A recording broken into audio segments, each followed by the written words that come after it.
bientôt nous monterons aux cieux. Dans très peu de temps, nous vaincrons les flots, les vents. Nous serons unis à ce que l'amour a plu.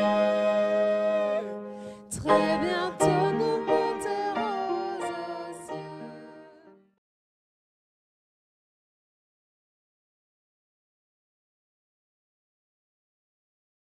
J'ai le plaisir d'aborder avec vous maintenant le chapitre 7 du livre de Daniel. Nous avons vu toute la partie historique avec les relations de Daniel avec Nebuchadnezzar, avec Belshazzar et avec Darius le Mède. Et là maintenant, nous allons revenir un petit peu en arrière du temps de Belshazzar et nous allons égrener au fur et à mesure toutes les prophéties de Daniel. Alors, je vous propose simplement de lire les 8 premiers versets. La première année de Belshazzar, roi de Babylone, Daniel eut un songe et les visions de son esprit pendant qu'il était sur sa couche. Ensuite, il écrivit le songe et raconta les principales choses. Daniel commença et dit « Je regardais pendant ma vision nocturne et voici, les 4 vents des cieux firent irruption sur la grande mer et 4 grands animaux sortirent de la mer, différents l'un de l'autre. Le premier était semblable à un lion et avait des ailes d'aigle. Je regardais jusqu'au moment où ses ailes furent arrachées. Il fut enlevé de terre et mis debout sur ses pieds comme un homme. Et un cœur d'homme lui fut donné. Et voici un second animal était semblable à un ours, et il se tenait sur un côté. Il avait 3 côtes dans la gueule, entre les dents, et on lui disait « Lève-toi, mange beaucoup de chair ». Après cela, je regardai, et voici un autre était semblable à un léopard, et avait sur le dos 4 ailes comme un oiseau. Cet animal avait 4 têtes et la domination lui fut donnée. Après cela, je regardai pendant mes visions nocturnes et voici, il y avait un 4e animal, terrible, épouvantable et extraordinairement fort. Il avait de grandes dents de fer, il mangeait, brisait, il foulait aux pieds ce qui restait. Il était différent de tous les animaux précédents et il avait 10 cornes. Je considérai les cornes, et voici une autre petite corne sortie du milieu d'elle, et 3 des précédentes cornes, des premières cornes, furent arrachées devant cette corne. Et voici, elle avait des yeux comme des yeux d'homme, et une bouche qui parlait avec arrogance.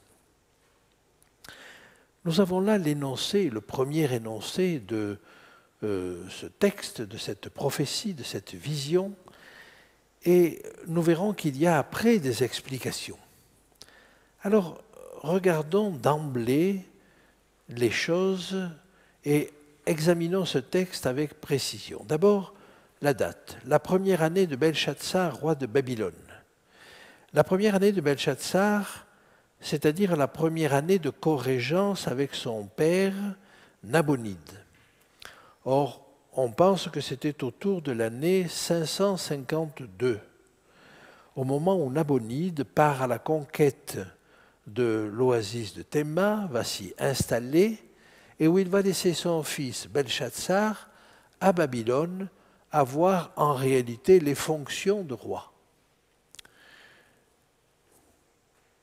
C'est le moment également où Cyrus est en guerre contre son grand-père Siaxar. Cyrus le Perse est en guerre contre Siaxar le Mède, mais il a né le petit-fils par la mère de Cyrus, Mandane. Il va le vaincre à ce moment-là et reconstruire l'empire médo-perse. Et vous voyez qu'on se trouve là, la première année de Belshazzar, au moment où des mouvements politiques, si j'ose dire, se font avec le déclin de l'empire babylonien, avec le déclin de l'empire mède qui va être absorbé par les Perses, et où déjà l'Empire assyrien est mort depuis longtemps. Donc vous voyez, la vision de Daniel va s'inscrire dans ce contexte-là. Si je vous ai montré ce texte, c'est en réalité non pas pour que vous le lisiez, mais pour que vous voyiez la part relative du dernier élément par rapport aux trois premiers. Et là, vous voyez, vous avez en blanc le texte qui correspond dans Daniel 2, qui correspond aux trois premiers métaux, puis vous avez le quatrième en jaune et en rouge la pierre qui se détache de la montagne. Si vous allez aux explications, toujours dans Daniel 2, vous voyez que les trois premiers éléments sont moins importants que le quatrième, et la conclusion de même. Eh bien, dans Daniel, vous avez la même chose. Que ce soit dans le texte qui nous intéresse, dans Daniel 7, les 8 premiers versets que nous venons de lire, ou quand vous abordez les explications, eh bien, vous vous rendez compte que le quatrième tient beaucoup plus de place que les autres. Ce qui nous amène à conclure que Daniel est un livre qui concerne la fin. On parle d'un panorama de l'histoire, mais en réalité, ce sont des jalons dans l'histoire pour nous amener aux événements de la fin. Alors, avant de rentrer dans ce texte proprement dit, j'aimerais vous montrer comment est bâti le chapitre 7. Le verset 1 est une introduction et il situe la vision à la fois dans le temps et dans l'espace. C'est la première année de Belchatsar. Puis, le texte va se diviser en 4 volets. Nous avons lu le premier, les 4 empires qui vont se succéder et que nous allons détailler. Puis au verset 9 et 10, vous avez le début du jugement. On installe les trônes. Nous lirons ce texte et nous en ferons une étude particulière. Puis on revient aux empires. Alors si vous voulez, si je veux comparer à une caméra, la caméra est d'abord sur la terre. Et on voit le déroulement et la succession des empires. Et puis à un moment donné, le projecteur se dirige vers le ciel. Et au ciel, un événement important commence, c'est le jugement. Notez au passage, et c'est très important, et cette chose-là est contraire à ce que pensent les gens d'habitude, c'est que le jugement commence quelque part dans l'histoire.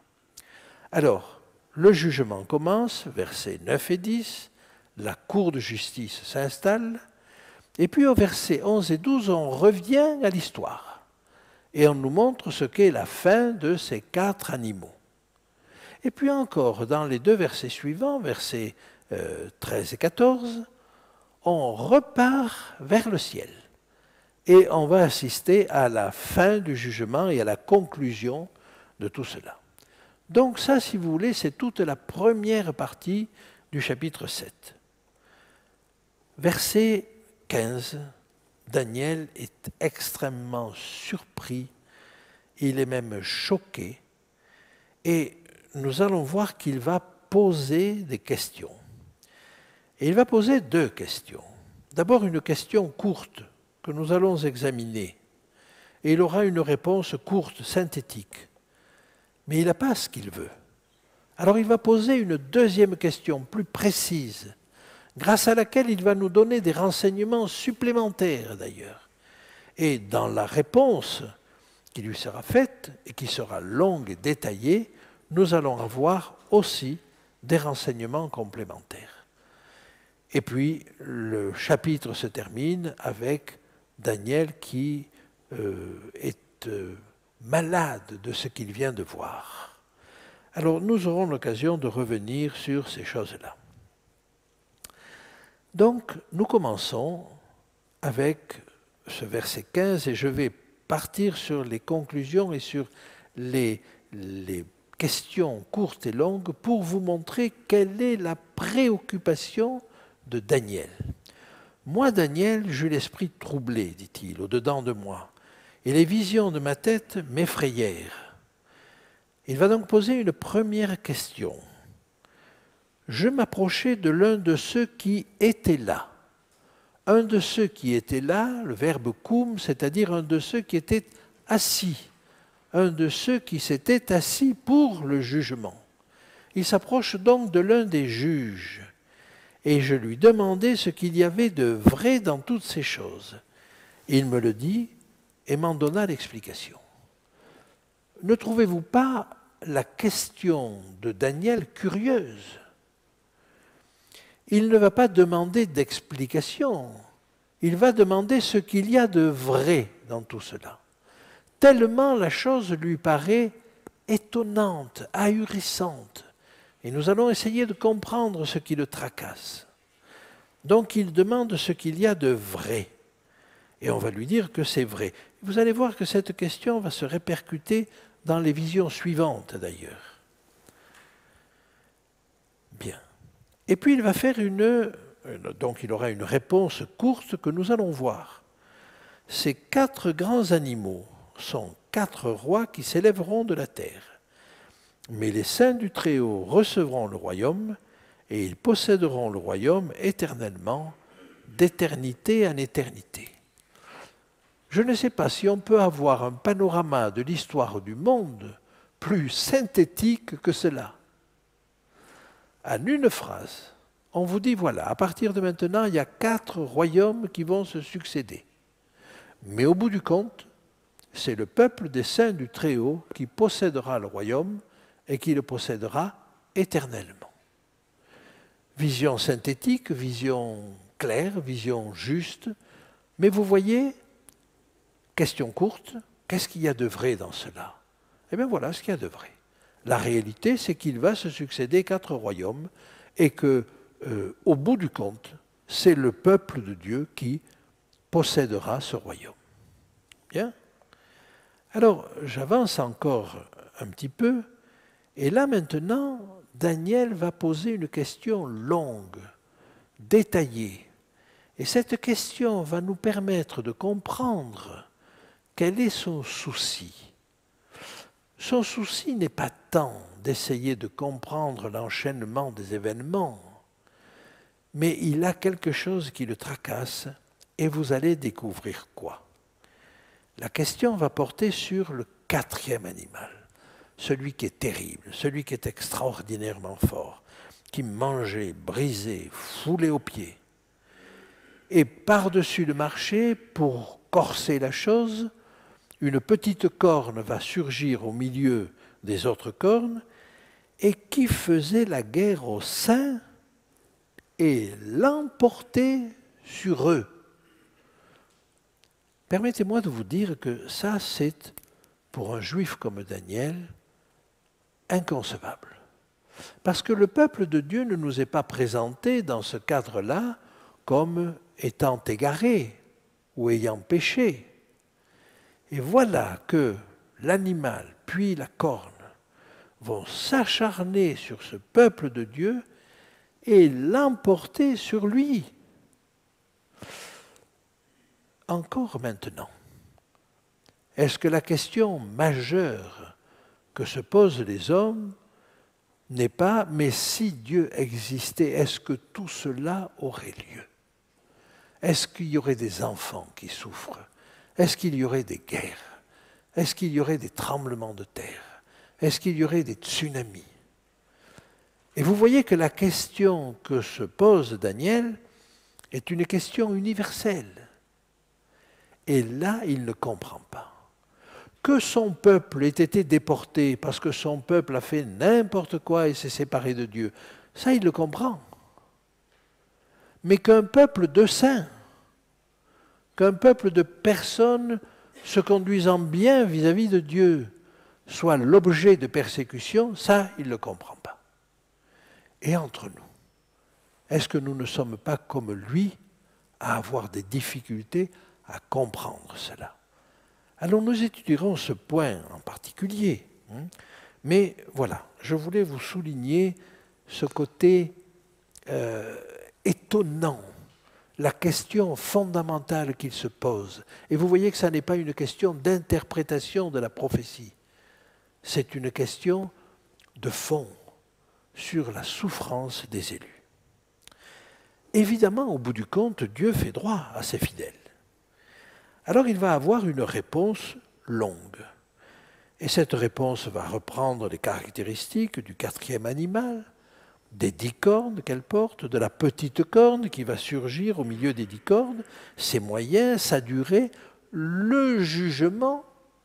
Donc le jugement, il est destiné quand même dans son ensemble à juger cette petite corne, bien que pour juger cette petite corne, le jugement va commencer par la maison de Dieu. Et il se termine, bien sûr, sur le règne éternel du peuple des saints. Alors, une fois que nous avons vu ce panorama de l'histoire, que vous voyez comment est bâti ce texte, revenons aux détails de ce texte. Daniel commença et dit « Je regardais pendant ma vision nocturne, et voici les 4 vents des cieux firent irruption sur la grande mer. » Que sont ces 4 vents des cieux? Eh bien, je vous propose de lire un texte dans Jérémie qui nous dit ceci. « Je ferai venir sur Élam 4 vents des 4 extrémités du ciel. Je les disperserai par tous ces vents, et il n'y aura pas une nation où n'arrivent des fugitifs d'Élam. » Et vous voyez que dans ce cas-là, c'est assez précis, les 4 vents qui vont disperser cette nation qui est Élam, ce sont en réalité les vents de la guerre. Donc ces vents qui vont agiter la mer, ce sont des guerres, des soulèvements, des mouvements de population. Maintenant, j'attire votre attention sur la grande mer. Que signifie la grande mer? Et là, nous avons un texte parallèle dans l'Apocalypse, au chapitre 17, qui nous dit ceci. « Et il me dit, les eaux que tu as vues, sur lesquelles la prostituée est assise, ce sont des peuples, des foules, des nations et des langues. » Donc, voyez cette mer. Ce sont des populations. Et ce sont des populations agitées par le vent, c'est-à-dire agitées par les guerres, les soulèvements, et de tous ces mouvements sociaux, ces guerres, ces difficultés, ces conflits, il va surgir 4 animaux, c'est-à-dire 4 royaumes. Vous comprenez qu'il y a un parallèle évident avec le colosse au pied d'argile. Et nous allons voir ces parallèles, et ces parallèles sont tels qu'on va le reconnaître facilement. Et 4 grands animaux sortirent de la mer, différents l'un de l'autre. Le fait qu'on nous dise qu'ils sont différents l'un de l'autre indique, me semble-t-il, que ça n'est pas la même lignée. C'est-à-dire qu'on ne pourrait pas dire, par exemple, que c'est Nabonide et Belshazzar, ou que c'est Nebuchadnezzar, puis Nériglissar, puis Nabonide, puis Belshazzar. Ce ne sont pas des rois, mais ce sont des royaumes. Ils sont distincts les uns des autres, ce sont donc 4 dynasties. Maintenant, j'aimerais que nous abordions le texte proprement dit, avec cette perspective de ces 4 royaumes. Et là, en quelques versets, le texte va faire un panorama de cette histoire avec, si vous le retenez bien, une plus grande importance et une plus grande place donnée au dernier élément. Abordons maintenant ce texte en détail. Le premier animal, était semblable à un lion. Il avait des ailes d'aigle. Je regardai jusqu'au moment où ses ailes furent arrachées. Il fut enlevé de terre et mis debout sur ses pieds, comme un homme, et un cœur d'homme lui fut donné. Alors on reconnaît l'empire babylonien à de plusieurs manières. Un lion. Est-ce que vous savez que le lion et le lion ailé étaient l'emblème de Babylone? Et quand vous allez au musée de Berlin, regarder les ruines, regarder ce qu'on a pu reproduire ou reconstruire ou reconstituer de la ville de Babylone, eh bien, on trouve ceci. On trouve que l'allée des processions, l'allée principale de Babylone, était bordée par des lions. Et j'espère que vous voyez sur le flanc du lion une aile. Et vous avez ainsi des ailes sur tous ces lions. Donc le lion ailé était l'emblème de Babylone. Inutile de dire que on était obligé de reconnaître à travers le lion ailé Babylone. Mais ce n'est pas tout. On va nous donner des précisions et on va nous dire ceci. Ses ailes furent arrachées. Alors, il y a probablement là une allusion aux animaux purs et impurs. Le lion était un animal impur et l'aigle également. Mais quand vous regardez les caractéristiques des animaux impurs dans le Lévitique, vous vous rendez compte que c'est très souvent lié au mode de locomotion. Et quand un animal avait quelque chose de bâtard entre deux systèmes de locomotion, alors il était impur. Et donc là, un lion qui a des ailes, c'est un animal impur. Et ses ailes furent arrachées. C'est-à-dire que le lion va retrouver une certaine normalité. Et pour bien nous faire comprendre de quoi il s'agit, il est ajouté, il fut enlevé de terre et mis debout sur ses pieds comme un homme, et un cœur d'homme lui fut donné. Et là, on ne peut pas s'empêcher de penser à l'histoire de Nebuchadnezzar. C'est un processus d'humanisation qui touche ce lion. Et je vous montrerai d'ailleurs quelques photos de lions ailés sans ailes, et nous allons le voir. Un cœur d'homme lui fut donné. Si vous vous reportez à Daniel 4, à la période de la maladie de Nebuchadnezzar, quand il s'est pris pour un animal pendant 7 ans, regardez ce qui est dit. Son cœur d'homme lui sera ôté et un cœur de bête lui sera donné, et 7 ans passeront sur lui. Eh bien, le processus qu'on nous décrit ici, c'est l'inverse. Et on pourrait donc résumer de cette manière l'histoire de Nebuchadnezzar. Avant sa folie, il se croyait un homme, il était un lion ou un aigle. Pendant sa folie, un cœur de bête lui fut donné. Il s'est pris pour un bœuf ou pour un aigle. Et après sa folie, un cœur d'homme lui fut donné. Et donc vous voyez, l'évolution de Nebuchadnezzar de cette manière-là ne nous permet pas de passer à côté de l'empire babylonien. Il s'agit donc de l'empire babylonien. Je vais vous montrer un lion qui est actuellement à Babylone et qui est assez étonnant. Et j'aimerais que vous regardiez cela avec des yeux peut-être nouveaux. Regardez ce lion. Ce lion a sur le dos l'emplacement des ailes, mais ces ailes ont été arrachées. Et ce que vous voyez, alors la tête est mutilée bien sûr, et le personnage qui est dessous ne ressemble pas à une lionne. Le personnage qui est dessous ressemble à une femme. Et c'est encore plus vrai quand on voit le lion de l'autre côté. C'est-à-dire que ce lion-là, en amour, si j'ose dire, se conduit comme un homme. Et il me semble que celui, le sculpteur qui a fait cela, a voulu représenter là un lion qui a finalement un cœur d'homme. Je vous le livre sous toute réserve, c'est un commentaire personnel, mais semble tellement vrai. Voyez par exemple la main qui touche le flanc du lion. Ça n'est pas une patte, c'est une main. Et si on le regarde de l'autre côté, on voit nettement un pied.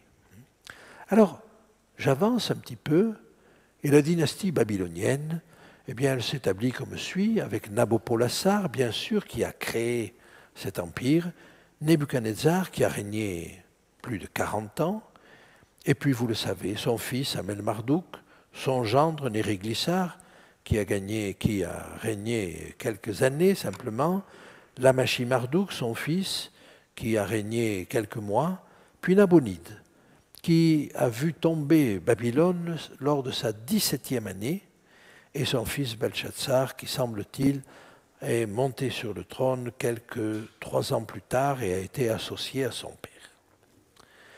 J'arrive maintenant, alors la Babylonie se représente de cette manière-là. Vous voyez que ça occupe l'Irak, une partie de la Syrie, et puis tout le front de mer est de la Méditerranée. Mais en réalité, la Babylonie, avec ses États vassaux, s'étendait pratiquement sur tout le monde connu. Et si nous voulons faire le parallèle avec le colosse au pied d'argile, eh bien ce lion ailé n'est autre que la tête d'or. J'avance un petit peu et on parle du second animal maintenant. Le second animal était semblable à un ours et il se tenait sur un côté. Il avait 3 côtes dans la gueule, entre les dents, et on lui disait « Lève-toi, mange beaucoup de chair ».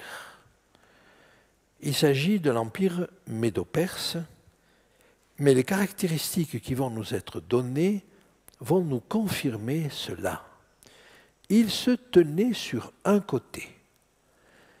Et cela évoque très nettement la position déséquilibrée des Mèdes et des Perses, mis à part le premier roi, Darius le Mède, et qui encore n'était pas détenteur du pouvoir. Celui qui détenait le pouvoir était Cyrus. Eh bien, mis à part ce premier roi Mède, tous les successeurs jusqu'à la fin ont été des rois perses. Donc la Perse dominait les Mèdes. Ils ont quand même réussi à cohabiter parce que les rois perses ont toujours maintenu auprès d'eux des conseillers Mèdes. Donc, il était déséquilibré. Dans sa gueule, on note 3 côtes. On a pensé que ça pouvait être 3 régions, et en particulier la Libye, la Babylonie et l'Égypte, comme je vous le montre ici. Donc, l'Empire perse est en jaune, et vous voyez qu'il va jusqu'à l'Indus, il va jusqu'à l'Inde, et il occupe une bonne partie de l'Asie centrale. Mais il a conquis la Lydie, la Babylonie et l'Égypte, mais on pourrait dire aussi qu'il y a d'autres territoires qui ont été conquis. Ce second animal, donc l'Empire médo-perse, se tenait sur un côté, très bien, 3 conquêtes, très bien. Lève-toi, mange beaucoup de chair, lui dit-on. Eh bien, la cruauté des supplices qui ont été inventés par les Mèdes et les Perses est absolument terrible. Je vous en ferai grâce, mais c'était le pire de ce qu'on pouvait imaginer. Néanmoins, ils ont assuré, la plupart du temps, une liberté religieuse. Et même c'est un texte de Cyrus qui, je crois, est affiché sur un mur à l'entrée des Nations Unies, du bâtiment des Nations Unies. Mais on ne peut pas nier, et c'est un fait historique, les cruautés de l'Empire médo-perse. Voilà la liste des rois. Elle se termine avec Darius, qui a été vaincu par Alexandre le Grand en 333 et en 331, mais il va réussir à fuir, et c'est le satrape d'une province éloignée, de la Bactriane, qui va finalement tuer Darius. Pour mémoire, sur le plan des monuments qui sont restés, voici la tombe de Cyrus à Persépolis.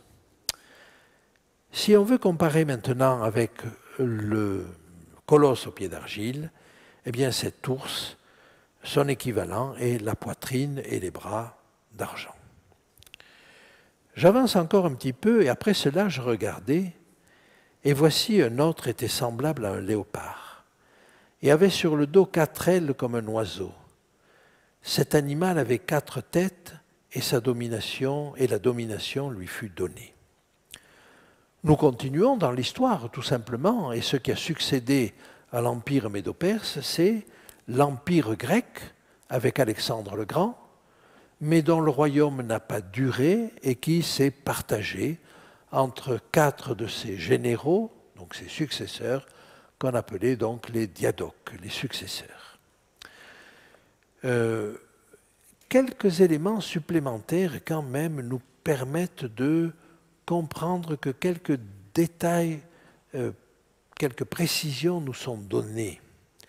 Voyez, il est dit par exemple que ce léopard, le plus rapide des animaux, avait 4 ailes. Comment imaginer un léopard à 4 ailes? Comment imaginer un animal plus rapide que le léopard à 4 ailes? Et dans la réalité, vous savez qu'en quelques années, Alexandre le Grand est allé jusqu'en Inde. Il a fatigué ses soldats, il a dû revenir, ses soldats étaient épuisés, lui aussi, et il n'a pas résisté et arrivé à Babylone, finalement il est mort. Mais vous voyez, en quelques mots, et je trouve que c'est tout à fait extraordinaire, la prophétie sait nous donner les caractéristiques de ce royaume. Ce que nous disait le colosse au pied d'argile, c'est que ce royaume était d'airain. Et on avait dans les reins la même idée. L'airain, si vous le frottez, si vous le polissez, il est très brillant. Peut-être savez-vous que les femmes dans l'Antiquité avaient des miroirs d'airain, parce qu'on pouvait le polir et c'était tellement brillant qu'on pouvait se regarder dedans. Mais ce que l'on peut retenir de cet airain, c'est qu'il ternit très vite. Et c'est exactement ce qu'a été l'empire d'Alexandre. Eh bien, on retrouve cette même idée là. La rapidité, mais le côté éphémère de cette chose. Le deuxième détail qui nous est donné, c'est qu'il a 4 têtes. Alors ça, c'est un détail que nous n'avions pas dans le colosse au pied d'argile. 4 têtes, pourquoi? Parce que les 2 fils d'Alexandre vont être rapidement éliminés par les prétendants au trône, et après une guerre qui a duré, allez, je vais dire à peu près une 40aine d'années, on va se stabiliser autour de 4 royaumes. Il y en a un 5e, Antigone, qui a cherché à intervenir et qui a, à un moment donné, été le dominant. Mais finalement, on arrive à 4 royaumes et qui se répartissent comme je vais vous le montrer. Le dernier roi, Persée, marque la fin du royaume macédonien, mais toutes ces provinces vont progressivement subir les attaques, non pas seulement de l'Empire romain, mais des Parthes, des Scythes et de tous les peuples de l'Orient. Et finalement, si je veux résumer cela au royaume macédonien, puisqu'Alexandre le Grand était macédonien, eh bien, ce royaume arrivera à sa fin en 168 avant Jésus-Christ, et il sera divisé en 4 républiques, et la Macédoine deviendra province romaine en 148 avant Jésus-Christ. Alors, on peut une fois de plus comparer ces empires grecs à ce qui était dit pour le colosse au pied d'argile, et ce léopard à 4 têtes et à 4 ailes correspond au bassin et aux cuisses d'airain. J'avance encore et voilà l'étendue de la Grèce. Donc, ça se superpose à peu près à l'Empire médo-perse, mais je vais vous montrer maintenant comment ce royaume s'est divisé. Et vous avez là, en 4 couleurs différentes, la manière dont ce royaume s'est divisé. Vous voyez que la partie la plus importante se trouve être à l'ancienne Babylonie, sur le bord de la Méditerranée, et va jusqu'à l'Inde. Ça, c'est la partie qui sera récupérée par Séleucus. La partie bleue, c'est l'Égypte, qui avait des ports et des colonies en Asie mineure, mais qu'elle va perdre petit à petit. Ce sont les Ptolémées qui vont récupérer cette partie-là. Et puis vous avez la Thrace. Alors la Thrace, c'est ce qui se situe au nord de la Macédoine et prend une partie de la Bulgarie actuelle, une partie de la Roumanie actuelle, mais qui débordait sur une partie de la Turquie aussi. Et puis, alors ça c'était Lysimaque, et Cassandre avait la Macédoine et la Grèce, et c'est ce qui est en vert. Voilà comment se sont répartis les 4 royaumes. Après cela, je regardais pendant mes visions nocturnes, et voici, il y avait un 4e animal, terrible, épouvantable et extraordinairement fort. Il avait de grandes dents de fer, il mangeait, il brisait, il foulait aux pieds ce qui restait. Il était différent de tous les animaux précédents, et il avait 10 cornes. Les légions romaines étaient réputées invincibles. Et la loi romaine était une loi de fer. Et vous savez sans doute que les légions romaines, rien ne leur résistait. Et quand une ville résistait un petit peu, on n'y allait pas par 4 chemins. On accumulait de la terre jusqu'à ce qu'on arrive au rempart. Et à partir de là, on amenait des machines de guerre et on pilonnait l'intérieur de la ville. Vous avez une trace de ce système-là à la dernière place qui a été prise après Jérusalem, en 73 de notre ère. Son nom m'échappe maintenant, je suis désolé.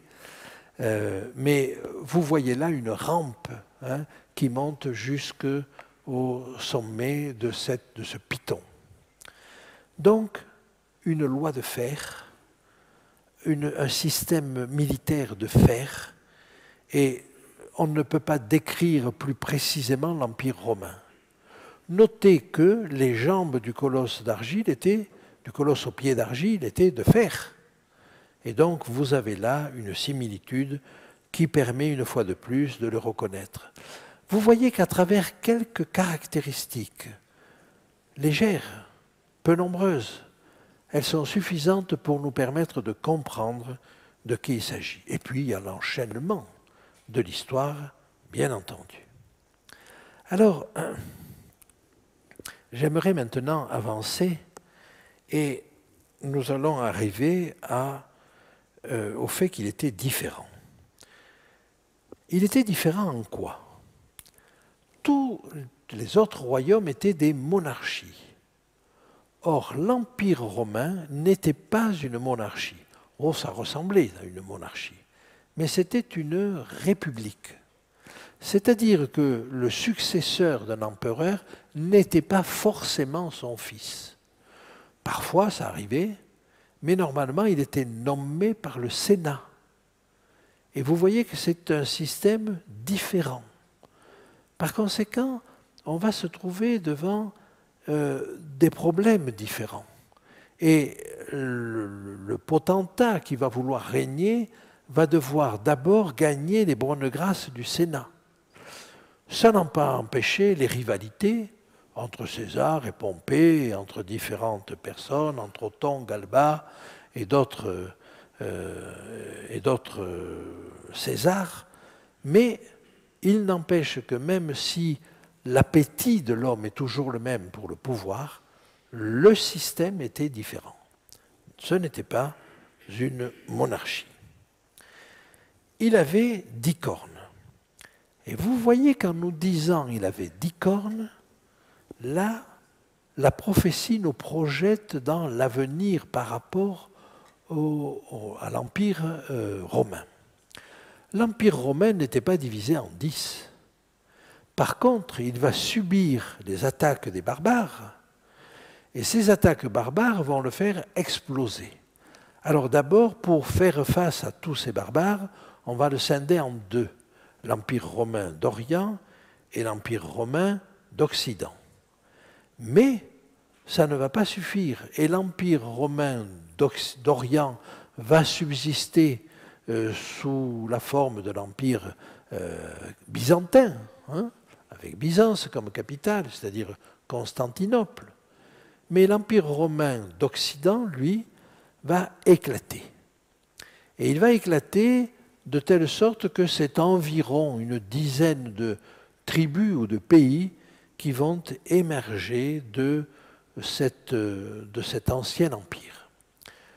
Je ne pense pas qu'il faille prendre le terme 10 de manière extrêmement précise, parce que vous savez bien qu'il y a plus d'une dizaine de tribus. Si on parle des tribus anglo-saxonnes, eh bien, ça comprenait les Angles et les Saxons. Si vous prenez les Goths, il y avait les Visigoths et les Ostrogoths, et ainsi de suite.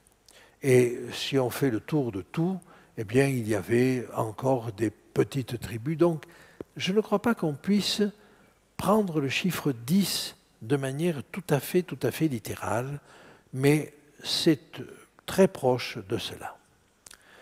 Alors, en nous parlant de 10 cornes, on se projette dans l'avenir. Et vous notez qu'il n'y a pas un 5e royaume. Quand, dans le colosse au pied d'argile, les 4 royaumes ont été finis, nous voyons que le 4e a eu une histoire complexe. Il n'était pas fait seulement de fer, mais il y a eu toute une période avec les pieds faits d'argile mêlée au fer. Et si le texte sur le quatrième métal est long, c'est parce qu'il y a là une histoire complexe et on nous donne des explications. Eh bien, de la même manière, le 4e animal a une histoire complexe. Il va avoir des cornes, mais de ces cornes va sortir une petite corne. Et cette petite corne va faire la guerre au sein. Et vous voyez que derrière, il y a toute une histoire. Ce que j'aimerais vous faire saisir, c'est que si le colosse au pied d'argile et si ces 4 animaux résument toute l'histoire de l'humanité depuis Daniel jusqu'à nos jours, ça veut dire que nous sommes toujours dans le 4e animal. Et donc vous voyez que nous tenons encore quelque chose de Rome. Alors nous allons le voir à travers la petite corne, mais cela fera l'objet d'une étude particulière. Si je m'occupe maintenant de l'Empire romain d'Occident, eh bien, il est arrivé à sa fin en 476 après Jésus-Christ, et vous voyez que si on considère qu'il a fait chuter l'Empire macédonien d'Alexandre le Grand en 168, cela vous amène à plus de 500 ou même 600 ans. La Pax Romana, ce qu'on a appelé la Pax Romana, c'est une période d'environ 400 ans sans guerre, en réalité avec beaucoup de guerres, mais où la paix était une paix armée et une paix forcée. Alors cet empire romain a duré longtemps, mais nous allons voir que sa suite, sous la forme des cornes et sous la forme de la petite corne, a duré encore plus longtemps et que nous sommes encore dans cette période-là. Voici l'étendue de Rome. Et vous voyez que le centre de gravité s'est déplacé du Moyen-Orient vers la Méditerranée. Et l'objectif de Rome était de conquérir des côtes, des pays côtiers, parce que de cette manière, ils maîtrisaient tout le commerce. Et donc, ils ont commencé en 200 avec la prise de Carthage, et puis progressivement, ils ont avancé tout autour de la Méditerranée. Ils ont pris la Palestine en 63, c'est Pompée qui l'a conquise, et la dernière province pour terminer le tour de la Méditerranée fut l'Égypte en moins de 30 à la mort de Cléopâtre. Voilà donc cet empire romain, mais vous voyez que si je vous parle d'empire romain, le texte, lui, continue avec les 10 cornes. Et cela fera l'objet d'une étude particulière. Voilà la dizaine de tribus barbares qui ont déferlé sur l'Empire romain, probablement poussées par les Huns, c'est-à-dire qu'il y avait une infiltration lente et progressive, et puis à un moment donné, les Huns sont arrivés, ont poussé ces tribus-là, qui, elles, sont allées bousculer l'Empire romain, et finalement, on est arrivé à la situation que vous voyez là, avec les Anglo-Saxons, les Francs, les Burgondes, les Suèves, les Visigoths, les Alamans, les Lombards, les Ostrogoths, les Hérules et les Vandales, qui se sont répartis à peu près comme vous le voyez, mais avec beaucoup de variations dans le temps, bien entendu. Si je veux résumer tout ce que nous venons de dire, Babylone, de 605 avant Jésus-Christ, 626 si nous partons du père de Nebuchadnezzar, Nabopolassar, jusqu'à la prise de Babylone en moins 539. La Perse part de la même date, 539 avant Jésus-Christ, et va aller jusqu'en 331, au moment où Alexandre le Grand défait Darius III. La Grèce part de 331, mais va se diviser rapidement, avec ses 4 têtes, et vous voyez ce léopard à 4 têtes. Et l'empire macédonien, ou le royaume macédonien à ce moment-là, disparaîtra en 168 avant Jésus-Christ. Et Rome est la période qui va durer le plus, de 168 à 476, mais ça n'est que la partie unie de Rome. À ce moment-là va commencer l'histoire des cornes, et ça nous allons le regarder en détail. Alors j'aimerais vous dire que cette vision initiale de Daniel, avec ces flots agités, ces mouvements de population, en réalité, c'est ce qui va se passer, c'est ce qui a secoué toute l'Antiquité. Les hommes ont toujours cherché la stabilité, mais la stabilité qu'ils imposaient aux autres. Et il est toujours difficile d'accepter que d'autres peuples puissent avoir d'autres idées et d'autres territoires. Et pourtant, Dieu a fixé à chaque peuple un territoire. Et nous voyons bien avec l'actualité aujourd'hui que vous êtes au courant de ce qui se passe au niveau des États-Unis, au niveau du Pakistan, au niveau de la Corée du Nord, au niveau de la Syrie. Eh bien, nous voyons qu'il y a de nouveau des bruits de guerre. Jésus nous a avertis. Vous entendrez parler de guerre, de bruits de guerre, mais vous me direz, des guerres, il y en a toujours eu. Oui, et c'est vrai. Mais est-ce qu'il n'y a eu autant que ce que nous en avons maintenant? Des foyers de guerre actuellement actifs dans le monde, il y en a plusieurs dizaines. Et si on pouvait espérer que dans le passé, à un moment donné, un roi dominait suffisamment la situation pour tenir tout le monde à peu près en paix, ça a toujours été court, sauf peut-être avec les Romains, il faut reconnaître qu'aujourd'hui, il y a plus de bruit de guerre que jamais. Que pouvons-nous faire avec cela? Jésus nous dit, vous entendrez parler de guerre et de bruit de guerre, ce ne sera pas encore la fin. Avec la petite corne, nous allons parler des persécutions que va subir le peuple de Dieu. Et Jésus nous dit, on vous persécutera, mais ce ne sera pas encore la fin. Quel est le signe de la fin? Et c'est Jésus qui nous le donne. Matthieu 25, au verset 14, Matthieu 24, au verset 14.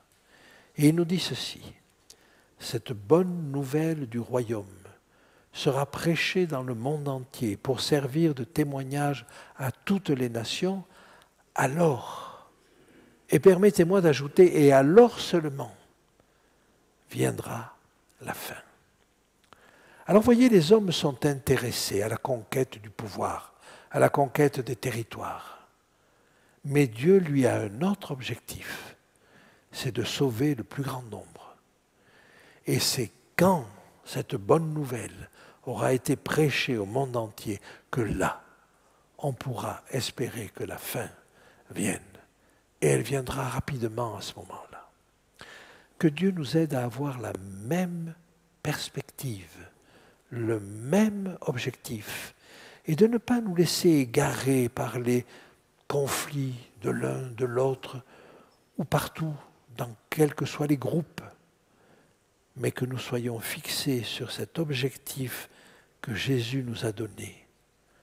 Cette bonne nouvelle du royaume sera prêchée dans le monde entier pour servir de témoignage à toutes les nations, alors, et alors seulement, viendra la fin. Je vous remercie de votre attention et si vous voulez bien, on prendra encore un petit peu de temps pour un deuxième exposé dans quelques minutes.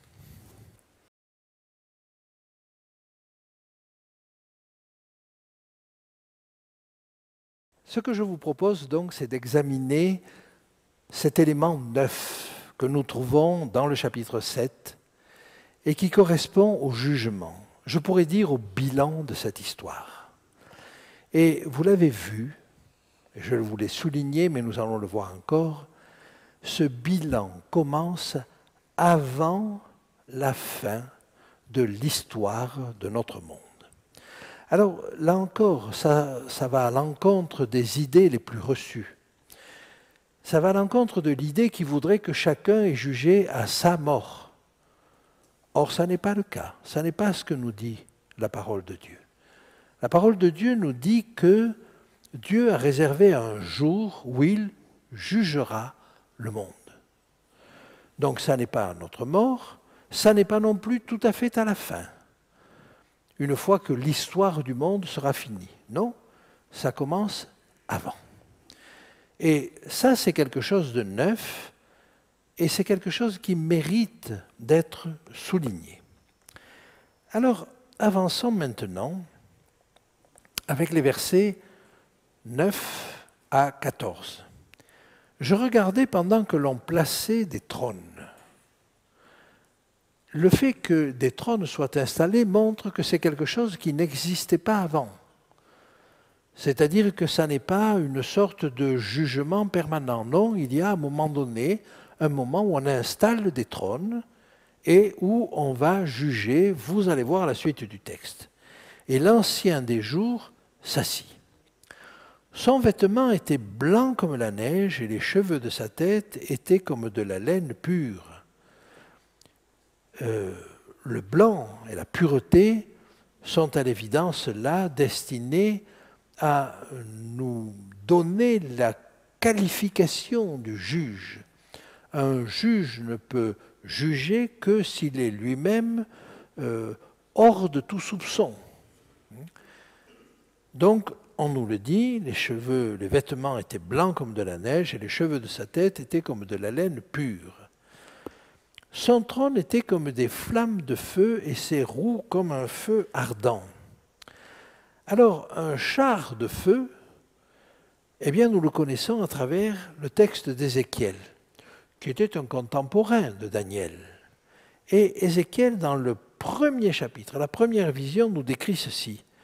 Je regardais et voici, il vint du septentrion, c'est-à-dire du nord, un vent impétueux, une grosse nuée et une gerbe de feu qui répandait de tous côtés une lumière éclatante, au centre de laquelle brillaient comme de l'airain poli sortant du milieu de feu. Au centre encore apparaissaient 4 animaux, dont l'aspect avait une ressemblance humaine. Chacun d'eux avait 4 faces et chacun avait 4 ailes. Un peu plus loin, au verset 15, je regardais ces animaux et voici, il y avait une roue sur la terre, près des animaux et devant leurs 4 faces. Verset 17, en cheminant, elles allaient de leurs 4 côtés et elles ne se tournaient point dans leur marche. Elles avaient une circonférence et une hauteur effrayantes, et à la circonférence, les 4 roues étaient remplies d'yeux tout autour. Ils allaient où l'esprit les poussait à aller, et les roues s'élevaient avec eux, car l'esprit des animaux était dans les roues. Et si vous continuez le texte, vous allez encore retrouver au-dessus du ciel qui était sur leur tête, parce que sur leur tête il y avait un ciel. Il y avait quelque chose de semblable à une pierre de saphir en forme de trône. Et vous voyez donc que ce qui nous est décrit, c'est un char avec des roues et les 4 animaux. Et au-dessus de cela, un trône. Et sur cette forme de trône apparaissait une figure d'homme placée dessus, en haut. Je vis encore comme de l'airain poli, comme du feu au-dedans duquel était cet homme et qui rayonnait tout autour, depuis la forme de ses reins jusqu'en haut et depuis la forme de ses reins jusqu'en bas. Et je vis comme du feu et comme une lumière éclatante dont il était environné. Et vous voyez le lien que l'on peut faire avec les reins dont nous avons parlé, et avec la fournaise ardente. Donc ce personnage, sous une forme ou sous une autre, nous allons le trouver dans Daniel, dans Ézéchiel, dans l'Apocalypse, et dans Ésaïe et dans d'autres textes encore. Et d'ailleurs il conclut ainsi, c'était une image de la gloire de l'Éternel. Eh bien, la même scène se retrouve dans l'Apocalypse. Et vous retrouvez les 4 animaux, les 4 vivants, comme dit l'Apocalypse. Vous y retrouvez le ciel, vous y retrouvez l'arc-en-ciel, vous y retrouvez le trône de Dieu. Et comme dans le livre de Daniel, vous y retrouvez les autres trônes. Et tout ceci, vous l'avez en Apocalypse 4 et 5. Je n'insiste pas pour l'instant là-dessus, et je continue la lecture du texte de Daniel. Un fleuve de feu coulait et sortait de devant lui. 1000 milliers le servaient et 10 000 millions se tenaient en sa présence. Le chiffre est mal traduit. C'était des milliers de milliers, ça c'est exact, le servait, et des myriades de myriades. Or une myriade, ça vaut 10 000. Donc 10 000 fois 10 000, il y en avait plusieurs. Et 10 000 fois 10 000, ça fait 100 millions. Alors je crois qu'on ne veut pas nous donner là peut-être un chiffre exact de ce que c'était, mais on veut exprimer un grand nombre. Néanmoins, ce qui est très intéressant, c'est que ce même chiffre nous est donné littéralement dans l'Apocalypse en grec. Et ce sont les 2 seuls textes qui nous donnent le nombre des anges, des milliers de milliers et des myriades de myriades. Et vous avez là un élément supplémentaire qui permet de rapprocher ce texte de Daniel 7, versets 9 et 10, et le texte d'Apocalypse 4 et 5, avec une nuance. C'est que ce que le texte de Daniel nous décrit en 2 versets, l'Apocalypse nous le décrit en 2 chapitres. Mais nous avons étudié cela quand nous avons étudié l'Apocalypse. Je me permets d'avancer encore, et quand nous arrivons au verset 11, nous retournons, alors vous vous rappelez, les 8 premiers versets, la caméra est sur la terre, les 2 versets suivants, la caméra est vers le ciel, on installe la cour de justice. Les 2 versets suivants, on revient vers la terre, et on va voir la fin de l'histoire de ces 4 animaux. Je regardais alors à cause des paroles arrogantes que prononçait la corne, et tandis que je regardais, l'animal fut tué, et son corps fut anéanti, livré au feu pour être brûlé. Vous voyez donc que cet animal, il va jusqu'au bout, jusqu'au bout. Avec ses cornes, bien entendu, et avec l'action de la petite corne, mais il va jusqu'au bout. Et il nous faut donc comprendre que l'histoire ne s'arrête pas avec l'Empire romain. La prophétie ne s'arrête pas avec l'Empire romain. Le verset suivant est un peu curieux. Il nous dit « Les autres animaux furent dépouillés de leur puissance, mais une prolongation de vie leur fut accordée jusqu'à un certain temps. » Et on a parfois compris cela comme le fait qu'après la mort du quatrième animal, les trois autres survivent. Je ne crois pas qu'il faille le comprendre comme ça. Il me semble que pour les trois premiers animaux, quand ils sont arrivés à la fin de leur domination, une prolongation de vie leur est donnée. Je m'explique. Babylone existe toujours. Et l'Irak existe toujours. Ce qui a succédé là, à Babylone, c'est-à-dire l'Empire médo-perse, était surtout centré sur l'Iran actuel. Eh bien, l'Iran existe toujours. La Grèce existe toujours. Simplement, ce que je veux dire, c'est que une fois que ces animaux ont perdu leur puissance, ils ont une prolongation de vie. Ça ne veut pas forcément dire qu'ils ont une prolongation de vie au-delà du quatrième. Par contre, quand le quatrième arrive à sa fin, alors c'est une fin complète, définitive. Hein. Et ce que nous voyons là, le fait qu'il soit brûlé par le feu, ce que nous avons lu au verset précédent, son corps est anéanti, livré au feu pour être brûlé, eh bien c'est ce que nous retrouvons dans l'Apocalypse, soit pour Babylone, soit pour la bête. Par conséquent, nous avons là la fin de l'histoire.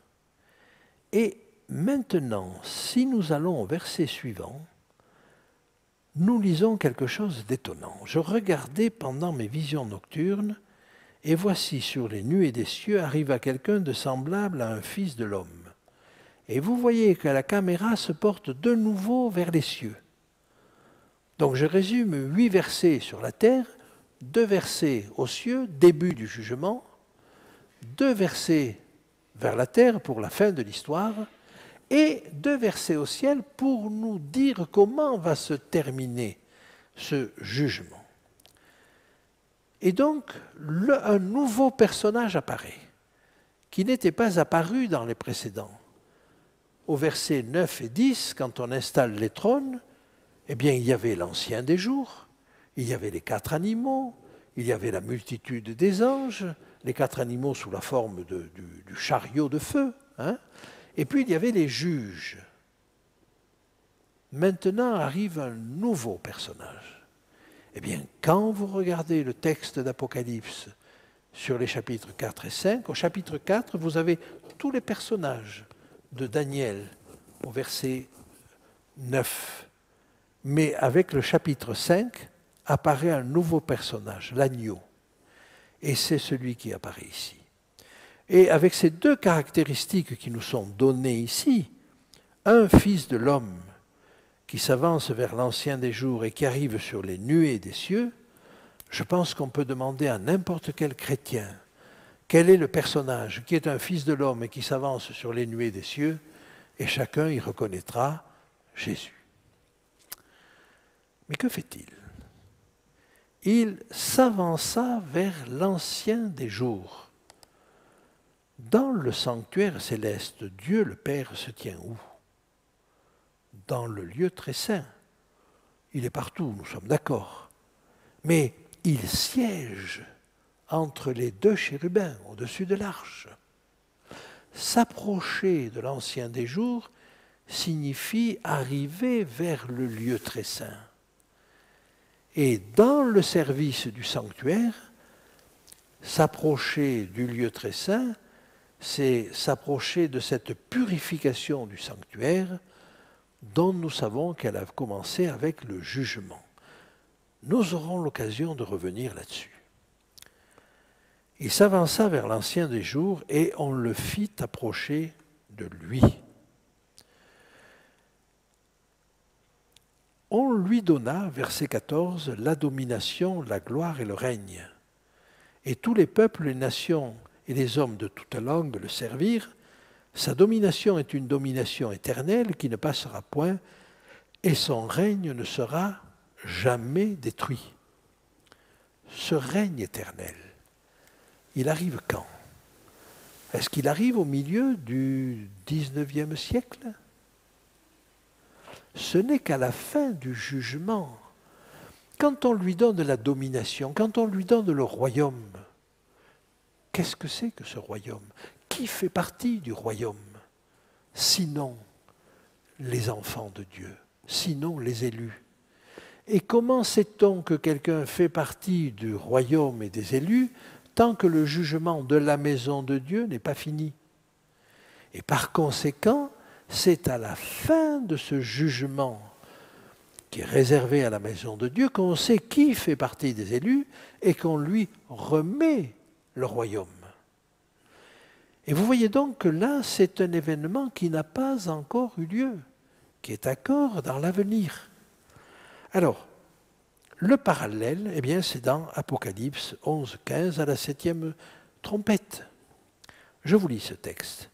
Le 7e ange sonna de la trompette et il eut dans le ciel de fortes voix qui disaient « Le royaume du monde est remis à notre Seigneur et à son Christ, et il régnera au siècle des siècles. » Vous reconnaissez le même texte, la même idée. Par conséquent, la 7e trompette va se trouver là, à la fin du jugement de la maison de Dieu. Peut-être vous dites-vous, mais c'est peut-être pas ce qu'on a l'habitude de voir. Si vous allez à la fin de la 7e trompette, au verset 19, vous lisez ceci. « Et le temple de Dieu dans le ciel fut ouvert, et l'arche de son alliance apparut dans son temple. » Dans le temple terrestre, quand? Quand a-t-on pu voir à l'intérieur du lieu très saint? Il n'y avait plus l'arche à ce moment-là, je vous le dis tout de suite, mais voir à l'intérieur du lieu très saint. Eh bien, au moment où Christ est mort, le voile s'est déchiré. Le voile de séparation entre le lieu saint et le lieu très saint. Et il marquait quoi? Il marquait la fin du service dans le sanctuaire terrestre. Christ avait remplacé tous ces sacrifices. Et ces sacrifices n'avaient plus lieu d'être. Alors ils ont continué un petit peu pendant un certain temps, mais ils n'avaient plus de sens. Christ avait remplacé tout cela. Et donc vous voyez que le fait de pouvoir entrer dans ce lieu très saint, et l'Épître aux Hébreux nous le dit aussi, c'est cet accès direct au Père. La fin du service dans le sanctuaire terrestre. Mais si là, dans cette vision, nous pouvons voir à l'intérieur du lieu très saint céleste, parce que ça nous décrit le sanctuaire céleste ici, ça veut dire que c'est la fin du service dans le sanctuaire céleste. Et vous voyez donc que c'est à la fin de ce service, quand le peuple de Dieu est jugé, quand le sort de chacun est arrêté, que là, la domination est remise au Fils de l'homme. Permettez-moi encore d'avancer un petit peu, mais je crois qu'il nous faut être assez clair là-dessus. Cette première partie n'est que la première partie du jugement. Ce jugement, l'apôtre Pierre nous dit qu'il va commencer par la maison de Dieu. Il va commencer au milieu du XVIIIe siècle. Nous verrons avec le chapitre 8 comment on peut être plus précis, au milieu, excusez-moi, du XIXe siècle. Et il va se terminer un petit peu avant le retour de Jésus. En effet, le fait que ce Fils de l'homme s'approche de l'ancien des jours ne signifie pas qu'il s'approche de la terre. En s'approchant de l'ancien des jours, il va recevoir le royaume. Maintenant, il en est le maître, et c'est à ce moment-là qu'il va venir chercher les siens sur terre. C'est-à-dire qu'il y a un certain temps entre le moment où il reçoit le royaume au ciel et le moment où il vient chercher son peuple. Et ce temps, dans l'Apocalypse, c'est le temps des coupes. Nous aurons l'occasion de voir qu'il va se préciser tout à fait à la fin dans la prophétie de Daniel. J'aimerais maintenant prendre quelques minutes pour bien situer ce qu'est ce jugement.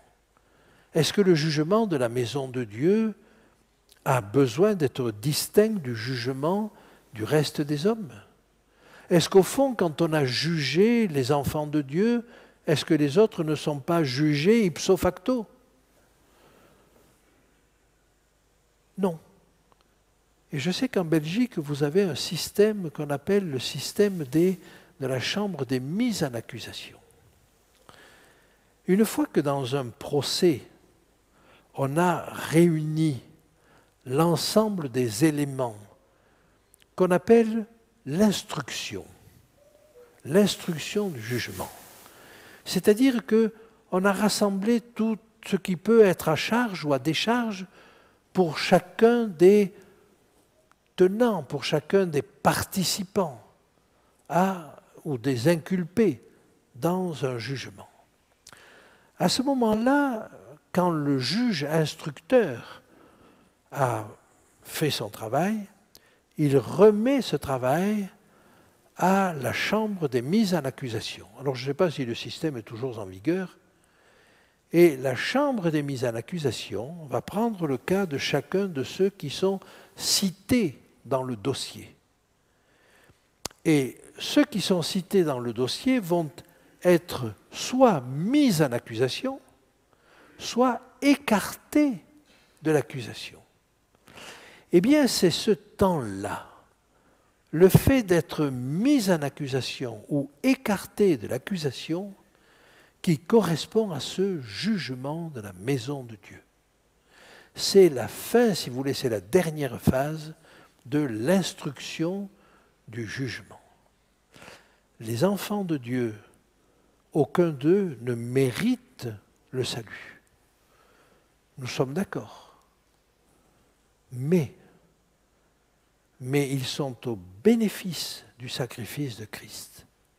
Et il s'agit donc de mettre de côté, de sortir de l'accusation, de sortir du procès qui va avoir lieu après, ceux qui n'ont rien à faire dans ce procès. Dans une affaire habituelle, il y a ceux dont on estime qu'ils n'ont aucune culpabilité. Dans le procès qui nous intéresse maintenant, nous avons tous une culpabilité. Mais nous avons été lavés de cette culpabilité. Et les enfants de Dieu seront écartés du jugement. Ça, c'est le jugement de la maison de Dieu. Mais le jugement proprement dit, si j'ose dire, ce jugement proprement dit doit encore s'opérer. Et c'est ce qui se passera pendant les 1000 ans, où vous savez que les enfants de Dieu seront amenés, ceux qui ont été écartés du jugement, s'y retrouveront, mais comme juges. Et c'est ce que vous avez au début du chapitre 20 de l'Apocalypse. Je crois qu'il est important que nous comprenions ce mécanisme-là. Parce que si nous ne sommes pas au clair sur ce jugement, nous ne pourrons pas donner un son clair. Vous savez que la conception que nous tirons et de l'Apocalypse et de Daniel du jugement nous distingue de pratiquement tous les autres mouvements religieux. Ce n'est pas un sujet de gloire, mais c'est un sujet d'attaque. Et il nous faut savoir répondre à cela. Ce jugement, voyez-vous, ce jugement de la maison de Dieu, ça n'est pas un jugement qui est destiné à faire peur. Ce jugement, il est destiné à écarter, à rassurer le peuple de Dieu. Et quand Daniel voit ce peuple de Dieu persécuté par ces forces du mal, il aspire au jugement. Et quand vous allez dans Apocalypse au chapitre 6, à l'ouverture du 5e sceau, et que vous voyez ces âmes sous l'autel qui demandent à être jugées, il y a une aspiration pour les enfants de Dieu à ce jugement.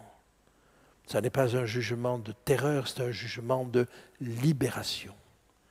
Et bien que Dieu nous aide à vivre ce jugement, non pas comme la peur du gendarme, la peur du bâton, la peur de Dieu, non, qu'il nous aide à le vivre comme un moment de délivrance, comme l'espérance que soit enfin reconnu ce que Christ a fait pour chacun d'entre nous. Je vous remercie de votre attention. Et dans les prochaines conférences, nous aborderons les autres aspects du chapitre 7, et cela c'est dès demain. Merci.